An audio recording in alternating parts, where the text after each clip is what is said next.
అధ్యక్ష ఈరోజు రామగుండం మెడికల్ కాలేజ్లో సీనియర్లు ర్యాగింగ్ చేసినారనేటటువంటి అంశం ప్రముఖంగా చాలా దినపత్రికల్లో వచ్చింది అధ్యక్ష. అయితే గోదావరిఖని 1 టౌన్ పోలీసులు విచారణ చేపట్టినారు. అయినప్పటికీ ప్రభుత్వాన్ని ఒక చిన్న రిక్వెస్ట్ చేస్తూ ఉన్నాం. అన్ని మెడికల్ కాలేజెస్, అన్ని ఇంజనీరింగ్ కాలేజెస్లో కూడా యాంటీ ర్యాగింగ్ కమిటీస్ అని మనము వాటిని పటిష్టంగా వేసుకొని మళ్ళీ ఒకసారి అంశం మీద అవసరమైతే రివ్యూ తీసుకొని శ్రద్ధ పెట్టవలసిందిగా కోరుతా ఉన్నాను అధ్యక్ష. సున్నితమైన మనసున్నటువంటి విద్యార్థులు అనేక మంది ఇదివరకు ఆత్మహత్యలు చేసుకున్నటువంటి సంఘటనలు కూడా మనం చూసినాం కాబట్టి ఈ అంశాన్ని సీరియస్గా పరిగణన చేయవలసిందిగా గవర్నమెంట్ని నేను అభ్యర్థిస్తున్నాను అధ్యక్ష. అట్లనే తమ పర్మిషన్తో ఇంకొక చిన్న ఇష్యూ కూడా మెన్షన్ చేస్తాను అధ్యక్ష.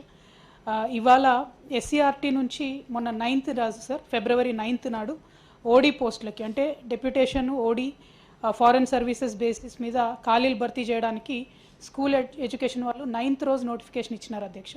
దాంట్లో ఒక రకం రూల్స్ ఉండే, ఎందుకంటే ఎస్సీఆర్టీ అంటే డైరెక్ట్గా గవర్నమెంట్ స్కూల్స్ నుంచి వాళ్ళు తీసుకోవడానికి అవకాశం ఉంటుంది. అయితే 12th నాడు మళ్ళీ ఒక రీనోటిఫికేషన్ ఇచ్చినారు అధ్యక్ష. అందులో ఏం చేసినారంటే మొత్తం ఈ సొసైటీలన్నిటి నుంచి కూడా గురుకులాల నుంచి కూడా తీసుకోవచ్చు అని చెప్పడం జరిగింది. అయితే ఆల్రెడీ లోకల్ బాడీ ప్లస్ సర్వీసెస్కి కొంత డిస్టర్బెన్స్ నడుస్తూ ఉంది అధ్యక్ష, ఎట్లా అయింది అన్నది.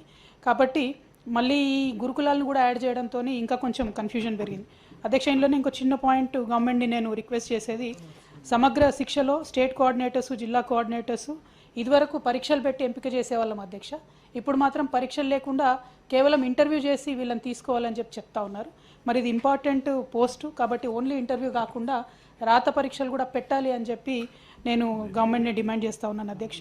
ఇంకొక ఇందులోనే అంతర్లీనంగా ఉన్నటువంటి అంశం ఏంటంటే వెయిటేజ్ ఇచ్చే విషయంలో కూడా చాలా రకమైనటువంటి డిఫరెన్సెస్ ఉన్నాయి అధ్యక్ష. అంటే ఫర్ ఎగ్జాంపుల్ ఎవరైనా బుక్ రాసినటువంటి వాళ్ళకు 5 మార్క్స్ ఇవ్వడము, నేషనల్ లెవెల్ వర్క్షాప్స్ అటెండ్ అయినటువంటి వాళ్ళకు 10 మార్కులు ఇవ్వడము, రాష్ట్ర స్థాయిలో అటెండ్ అయిన వాళ్ళకు 15 మార్కులు ఇవ్వడము, ఇట్లా రకరకాలుగా కొంచెం అనామలీస్ ఉన్నాయి అధ్యక్ష. రాత పరీక్షలు పెట్టి ఈ అనామలీస్ సెట్ చేసి ముఖ్యంగా ఎస్సీఆర్టీలోకి డైరెక్ట్గా మన గవర్నమెంట్ స్కూల్స్ నుంచే తీసుకోవాల్సిందిగా కోరుతా ఉన్నాను అధ్యక్ష. Thank you.